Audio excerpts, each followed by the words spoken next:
সকাল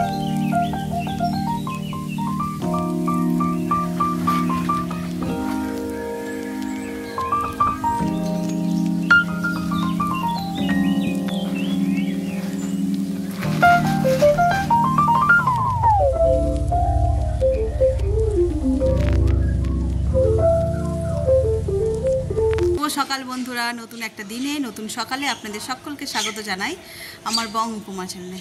আর শুক্রবার সকাল সকাল মাথায় শ্যাম্পু করে নিয়েছি, আর এখনও চুলও সেট করিনি, তার আগেই চলে এসেছি ছাদে। মা কত বড় ভোমরা!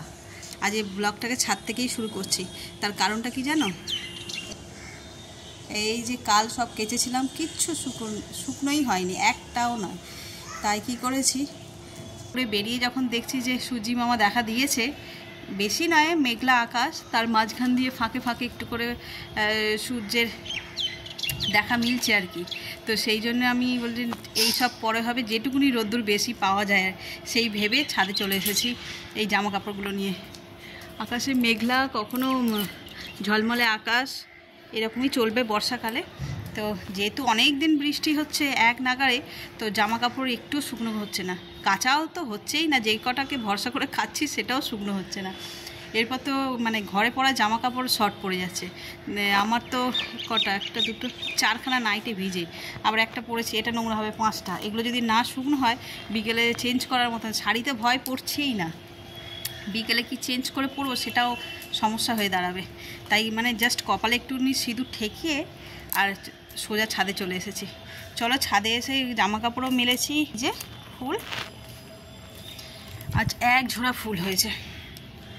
তো চলো নিচে যাই, বাজারের কাছে দেখি কি মাছ নিয়ে আসে। কাল যেহেতু নিরামিষ গেছে, আজ তো মাছ হবেই, তো দেখি কি মাছ নিয়ে আসে।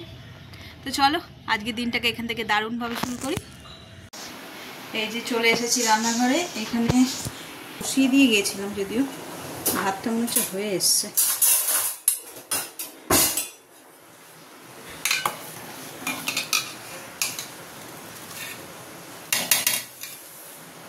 আর একটু হবে।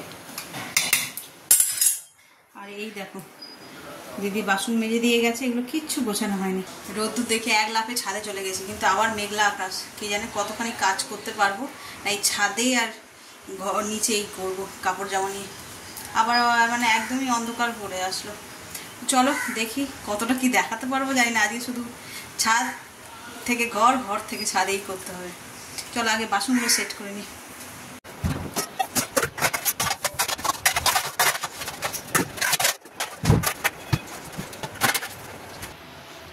এই দেখো, এই যে আজকে বাজার থেকে এই ছোটো ছোটো কাঁচা ইলিশগুলো পেয়েছে, নিয়ে এসছে। বড় ইলিশ তো খাওয়া হয়, কিন্তু এই ছোটো ইলিশগুলোরও কিন্তু খুব সুস্বাদু হয়, একদম টাটকা কাঁচা ইলিশ। চলো এগুলোতে নুন হলুদ মাখিয়ে নিই, এগুলো একদম ঝাল করব। টমেটো আর কাঁচা লঙ্কা দিয়ে ঝাল, আর উপর দিয়ে ধনে পাতা দেবো। আমার এখনই জিভে জল চলে আসছে।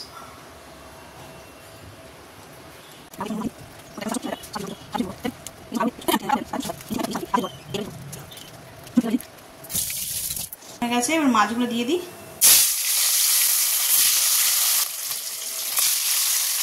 সব মাছগুলো ভাজা হয়ে গেছে, এবার চট করে ঝালটা করে নিলে হবে, এই তেলেই করবো। চলো একটু ফোড়ন দিয়ে দিই। আজকে 5 ফোড়ন দিলাম, কালো জিরে দিয়ে করি সবসময়, আজকে 5 ফোড়ন দিলাম। দিয়ে যে টমেটো আর কাঁচা লঙ্কা বাটা, এতে দিয়ে দেবো স্বাদ অনুসারে নুন, আর দেবো হলুদ, আছে আর তেলও ছেড়েছে। এবার এতে দিয়ে দেবো জল।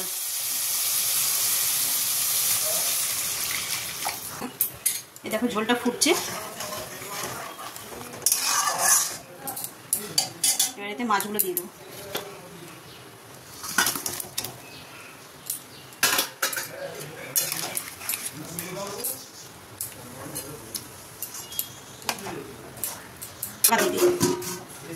একটু ফুটে যাক, তারপরে এই সর্ষে বাটাটা দেবো। ঠিক আছে, এবার সর্ষে বাটাটা দিয়ে দেবো। মাছের ঝালটা একদম হয়ে গেছে, রেডি। এবার এতে দিয়ে দেবো ধনে পাতা। আর আজকে এই মাছের ঝালটাই কিন্তু রান্না করলাম, কালকেই তোমাদের বলেছিলাম আমাদের শুক্তো হয়েছে। এই যে শুক্তো আমরা একটু বেশি করেই রান্না করি যাতে দুদিন হয়। সবাই এত ভালোবাসে শুক্তো খেতে, তাই একটু বেশি করে রান্না করি। কি গরম বাবারি, আর সেই বৃষ্টি আর সেই রোদ্দুর বেরোচ্ছে। সব তুলে নিয়ে চলে আসলাম, এখন রোদ্দুরে দেখ কি আশ্চর্য, মানে লুকোচুরি খেলা।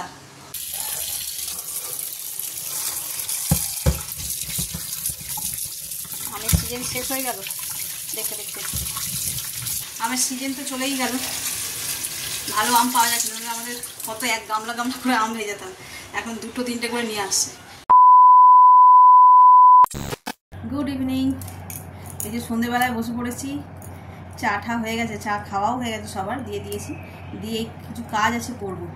আর সেই সকালে লাস্ট কখন ব্লগ করেছি কে জানে, তারপরে আর ক্যামেরা ধরার সুযোগই হয়নি। সোজা সেই ছাদে রোদ্দুর হয়েছিল, রোদ্দুর মানে কি এই মেঘ করছে আবার রোদ্দুর হচ্ছে, এরকম বৃষ্টিটা হয়নি। ওই সারাক্ষণ ওই উল্টে পাল্টে নেড়ে চেড়ে এক ছাদ কাপড় তোমাদের তো দেখিয়েছি, মেলা ছিল, সেইগুলোকেই আর কি এদিক ওদিক নেড়ে চেড়ে শুকনো করে সেগুলোকে পরিপাটি করে গুছিয়ে রেখেছি। সেগুলো এখন আলমারিতেও তোলা হয়নি, সেগুলোকেও আবার তুলতে হবে। অনেক জামা কাপড় হয়ে গেছিলো, আরও রয়েছে। আবার দেখি যদি কালকে এরকম হয়, সুযোগ পাই, তবে কাল তো দিদিরা আসবে, জানি না কখন। যদি বিকেলের দিকে আসে তাহলে কাচার সুযোগ পাবো, আর যদি সকালের দিকে আসে তাহলে একটু রান্নাবান্নার চাপ থাকবে, হবে না। তো সেই যে জন্মদিনের সময় এইসব করেছিলাম, এগুলোকে আর খোলা মানে সময় হয়ে ওঠেনি না। কাল খুলতে পারতাম, কাল বৃহস্পতিবার ছিল বলে আর খোলা হয়নি। আর তার আগে এসে আর বলছিলাম না, আর কিছুই ভালো লাগছে না ওখান থেকে এসে, ওগুলো করা হয়ে ওঠেনি। তাই এবার টুকটুক করে কাজগুলো গুছিয়ে নিই। আর একটা জিনিস তোমাদের সঙ্গে শেয়ার করবো বলে,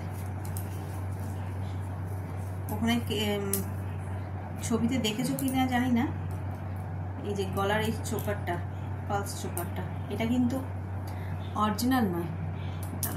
বুঝতে পারো, এইভাবে দেখাই, দেখো, এটা গড়িয়াহাট থেকে কিনেছিলাম।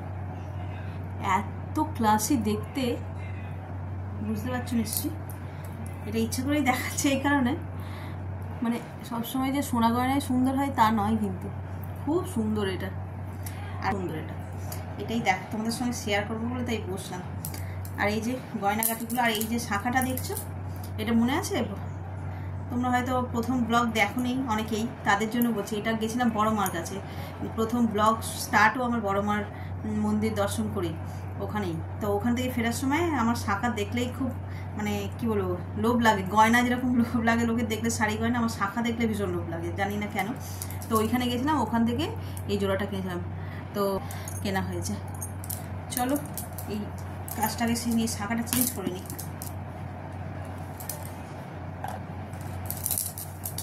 শাখা আমি একটু বড় দেখেই কিনি, যাতে এরকম খোলা পড়া করতে পারি।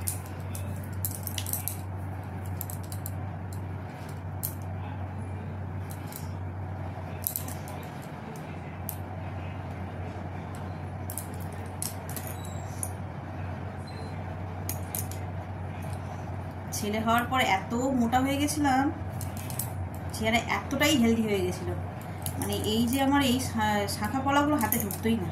এইগুলো তো কত বড়, এখন তো এখানে চলে আসে, এই যে দেখো কোথায় আসছে, ঢুকতোই না হাতে। এখন একটুখানি স্মুথ হয়েছে, এখন চট করে ঢুকে যায়। আর এইটা আমার বিয়ের চুল, এটা মানে আমার যখন বানিয়েছিলাম তখন এতটাই রোগা ছিল, এত ছোট, এটা 2-4 মনে হয় সাইজ। এটাও অনেক বছর পরতে পারিনি, অনেক বছর পরিনি, এটা ঢুকতোই না হাতে। আর এখন কি সুন্দর আরামসে ঢুকে যায়, তাও আবার ডান হাতে। ওই একটা সবসময় পরে থাকি।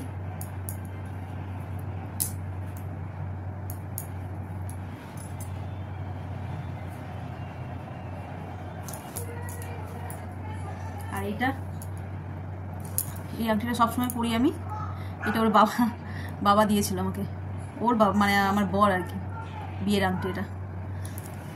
এই দেখো এক সারি জামা কাপড় সব কাঁচা হয়েছে, আর সবচেয়ে ভালো কথা হচ্ছে যে শুকনো করতে পেরেছি।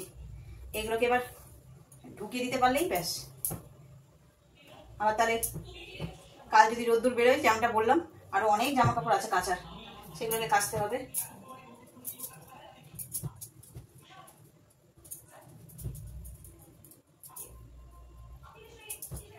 ছেলেরই বেশি জামা কাপড়, ও খেলতে যায়, কোচিংয়ে যায়, ওই বেশি নোংরা।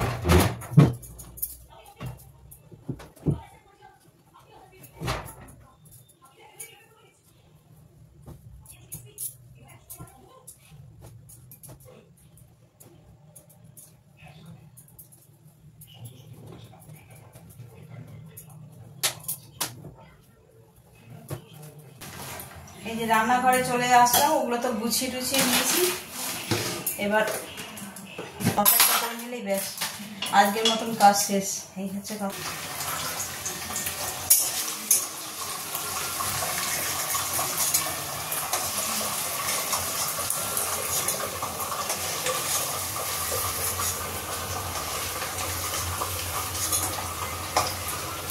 এইটা দিয়ে তুলে রেখেছি, আর এই কড়াইয়ের মধ্যে এখন দিয়ে দেবো পেঁয়াজটা। এবার এতে আমি আদা রসুন কুচনোটা দিয়ে দেবো। এবার দিয়ে দেবো কাঁচা লঙ্কা।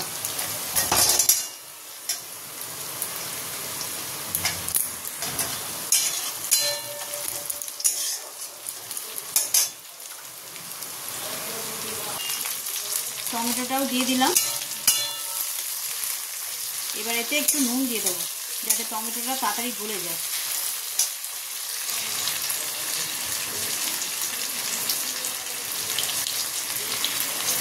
যার যার স্বাদ অনুসারেই দেবে। দেখো টমেটোটা নরম হয়ে গেছে। এখন এতে দিয়ে দেবো হলুদ গুঁড়ো আর দেবো তড়কা মশলাটা। এক প্যাকেটই দিয়ে দিলাম তড়কা মশলা, তোমরা তোমাদের পরিমাণ অনুযায়ী দিও।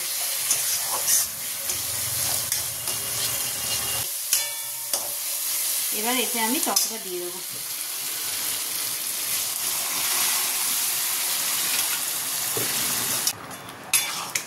দেখো এটা ফুটছে।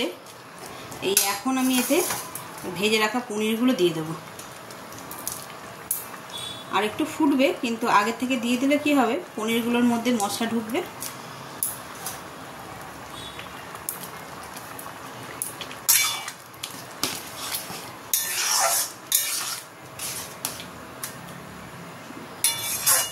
আর একটু হোক, তারপরে ধনেপাতা দেবো। তরকারিটা একদম রেডি হয়ে গেছে। এবার এতে অল্প সামান্য একটু ঘি দিয়ে দেব, আর দেব ধনেপাতা। ব্যাস একদম রেডি।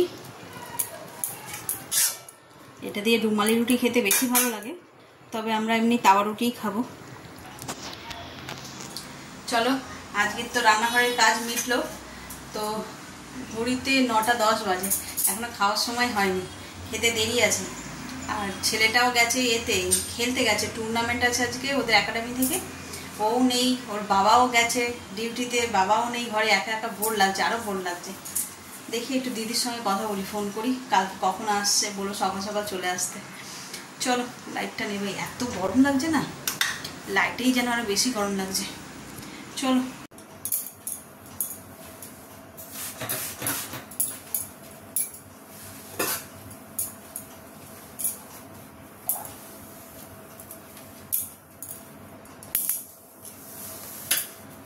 এই যে রান্নাঘরটা পরিষ্কার করে নিলাম।